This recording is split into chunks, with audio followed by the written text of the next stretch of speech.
നമ്മൾ ചെറുപ്പത്തിൽ ഇപ്പോൾ ഒരാൾക്കൊരു കാറ് വാങ്ങണമെന്ന് ആഗ്രഹം തോന്നുന്നത് എന്തുകൊണ്ടാണ്? ആരെങ്കിലും കാറേ വരുന്നത് നമുക്ക് പരിചയമുള്ള ആരെങ്കിലും വന്നു കഴിയുമ്പോഴത്തേന് നമ്മളൊക്കെ ചെറുപ്പത്തിൽ ഇങ്ങനെ കാറിൻ്റെ ഒക്കെ അടുത്ത് പോയി നമ്മൾ കുഞ്ഞായിരിക്കുന്ന സമയത്ത് അന്നൊന്നും ഇതുപോലെ കാറുകളില്ല. കൊച്ചായിരിക്കുന്ന സമയത്ത് ഒരു പഞ്ചായത്തിലൊക്കെ ഒരാൾക്കൊക്കെ ആയിരിക്കും കാറുണ്ടാകുന്നത്. കാരണം ഫുൾ പേയ്മെൻറ്റ് കൊടുക്കാൻ പറ്റുന്നവർക്ക് മാത്രമേ കാറ് മേടിക്കാൻ പറ്റുള്ളൂ. അപ്പോൾ നമ്മൾ കാറിൽ ഇങ്ങനെ പോയി നോക്കും, തൊട്ട് നോക്കും. ഇങ്ങനത്തെ ഒരു കാലം ഉണ്ടായിരുന്നു ചെറുപ്പത്തിൽ. നിങ്ങൾ ഒരു പക്ഷേ ഒരു 40-50 വയസ്സൊക്കെ ആൾക്കാർക്ക് നമ്മൾ പറയുന്നത് മനസ്സിലാവുമായിരിക്കും. ഇന്നുള്ളവരെ സംബന്ധിച്ച് ഒരാൾക്ക് തന്നെ 2-3 കാർ, അങ്ങനത്തെ ഒരു അവസ്ഥയല്ല പണ്ടുണ്ടായിരുന്നു. ബാങ്കുകൾ ഫിനാൻസ് കൊടുക്കാനൊക്കെ തുടങ്ങിയതിന് ശേഷം ഈ വണ്ടികളൊക്കെ റോഡിൽ ഇറങ്ങാൻ തുടങ്ങി. മറ്റത് വല്ലപ്പോഴും ഒരു കാറൊക്കെ കാണുന്നത്. അതിന് പോയി ചുറ്റും പോയി നിൽക്കുമ്പം കുഞ്ഞുനാൾ നമ്മുടെ മനസ്സിലുണ്ടാകുന്ന കുറേ സ്വപ്നങ്ങളാണ്. നമുക്ക് ഇതൊരു കാർ മേടിക്കണം, അതിനെന്താ ചെയ്യാൻ പറ്റുന്നത്. അപ്പം നമ്മൾ ആ ചിന്ത അതിൽ വരുമ്പോഴേ നമ്മുടെ മൈൻഡ് അതിന് വേണ്ടി വർക്ക് ചെയ്യാൻ തുടങ്ങും. എന്ത് ചെയ്താലും അത് മേടിക്കാൻ പറ്റും, തന്നെ കണ്ടെത്തുള്ളൂ. നമ്മുടെ മൈൻഡ് അതിനെ കണ്ടെത്തിക്കോളും എന്ന് പറയുന്ന പോലെ നമ്മൾ മൈൻഡിനെ എക്സ്പാൻഡ് ചെയ്യിക്കണം. ഞാൻ നേരത്തെ പറയുന്ന പോലെ പെരുമഴ പെയ്യുമ്പോൾ സ്പൂണുമായിട്ട് നിന്നിട്ട് എന്താ കാര്യം? നമ്മുടെ മൈൻഡിനെ എക്സ്പാൻഡ് ചെയ്യണം. നമ്മുടെ മൈൻഡിന് മനസ്സിലാവണം എന്താണ് നമുക്ക് വേണ്ടതെന്ന്. നമുക്ക് ഈ ഓപ്പർച്യൂണിറ്റിയിലൂടെ എന്താ വേണ്ടതെന്ന് മനസ്സിലായാൽ മാത്രമേ അങ്ങോട്ട് എത്തിക്കാൻ പറ്റുള്ളൂ. അല്ലാതെ ഓപ്പർച്യൂണിറ്റി വലുതായതുകൊണ്ട് എല്ലാവർക്കും കിട്ടണമെന്നില്ല. ഓപ്പർച്യൂണിറ്റി വലുതായതുകൊണ്ട് വർക്ക് ചെയ്തുകൊണ്ടും എല്ലാവർക്കും കിട്ടണമെന്നില്ല.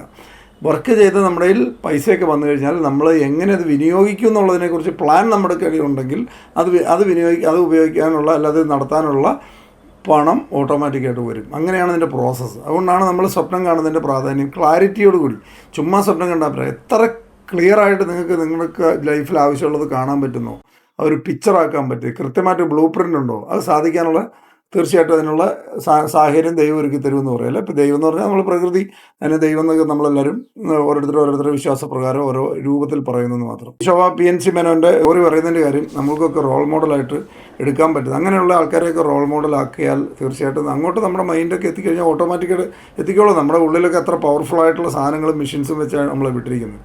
PNC മേനോൻ 19 വയസ്സിൽ പാലക്കാട് അലഞ്ഞു തിരിഞ്ഞ് നടന്നൊരു പയ്യനാണ്. 7 രൂപ മാത്രം പോക്കറ്റിൽ ഉണ്ടായിരുന്നു. അത്രയും വളരെ ലെവലബിൾ. ഫാദർ മരിച്ചു പോയിട്ട് വീടിനെ തന്നെ അദ്ദേഹം ഒന്ന് നിലനിർത്താൻ വേണ്ടി കിടന്ന് സ്ട്രഗിൾ ചെയ്തുകൊണ്ടിരുന്ന ഒരാളാണ്. അദ്ദേഹം പാലക്കാട് നടക്കുന്ന സമയത്ത് അവസാനം ജോലി അന്വേഷിച്ച് തൃശ്ശൂരെത്തി. തൃശ്ശൂർ ഒരു ഫർണിച്ചർ കടയിൽ കയറിയതിന് ശേഷം 76-ലാണ് എറണാകുളത്ത് ഒരു ഹോട്ടലിൽ വെച്ചിട്ട് ഒമാനി എന്നുള്ളൊരു ബിസിനസ്സുകാരനെ അദ്ദേഹം പരിചയപ്പെടുന്നു. അപ്പോൾ ഒമാനിലേക്ക് കൊണ്ടുപോകാനായിട്ട് ആ ബിസിനസ്സുകാരൻ പുള്ളിയുടെ ആ ഒരു ഇതൊക്കെ കണ്ടിട്ട് ഇഷ്ടപ്പെട്ടിട്ട് ഒമാനിലേക്ക് പുള്ളിയെ കൊണ്ടുപോകാൻ തീരുമാനിച്ചു. ഒമാനിലേക്ക് കൊണ്ടുപോകുന്നു. ഒമാനിൽ ചെല്ലുന്നു. അവിടെ പുള്ളി ഈ ഒരു 7 രൂപ മാത്രം കയ്യിലുള്ള അത്രയും ഒന്നുമില്ലാത്ത ഒരു പയ്യനെ ഒമാനിൽ ഈ ബിസിനസ്സുകാരൻ്റെ സഹായത്തോടെ ഒമാനിൽ പോയി ഇറങ്ങിയ ആളാണ് PNC മേനോൻ. ഇന്ന് കാണുന്ന ശോഭ ഗ്രൂപ്പിൻ്റെ ഉടമസ്ഥൻ. ഇന്ന് 7000 കോടിയുടെ അസറ്റാണുള്ളത്. 7000 കോടി. വെറും 19 വയസ്സുള്ള കേരളത്തിലുള്ള 7000 കോടി അസറ്റ് ഉണ്ടാക്കി എന്നുള്ളതിനേക്കാൾ കൂടുതൽ അദ്ദേഹത്തിൻ്റെ ഉണ്ടാക്കിയിരിക്കുന്നതിന് 50% അദ്ദേഹം ജനിച്ച നാടിന് വേണ്ടി ചാരിറ്റി ചെയ്യുകയാണ്. ഇവിടെയൊക്കെ ഇപ്പോൾ നമ്മൾ പോയി കാണണം. നമ്മുടെ മൈൻഡൊക്കെ എക്സ്പാൻഡ് ചെയ്യണമെങ്കിൽ പൈസ വന്നാൽ എന്താണ് ചെയ്യേണ്ടതെന്നുള്ളതിനെക്കുറിച്ച് പ്ലാനുള്ളവരുടെ കയ്യിലേ പൈസ കിട്ടുള്ളൂ. നമ്മൾ പല ആൾക്കാരും ഇതൊന്നും ആഗ്രഹിക്കുന്നില്ല, ചിന്തിക്കുന്നില്ല. നമ്മൾ ജീവിക്കുക. എല്ലാവരും നമ്മളെ പറഞ്ഞു പഠിപ്പിച്ച് എങ്ങനെയാലും ജീവിക്കുക, ഇവിടെ പിടിച്ച് നിൽക്കുക, ഇവിടെ ജീവിക്കുക. അതല്ലാതെ അതിനപ്പുറം എന്തുമാത്രം സാധനങ്ങളുണ്ടെങ്കിൽ ആഗ്രഹിക്കുക ചെയ്യുന്നുണ്ടല്ലേ അതിനുള്ള സാഹചര്യങ്ങൾ ഉണ്ടാക്കി തരാം. ജീവിക്കുക എന്ന് മാത്രമേ നമ്മളോട് ആൾക്കാർ പറഞ്ഞു തരുന്നുള്ളൂ. അത് നമ്മൾ ചെയ്യുന്നുണ്ട്.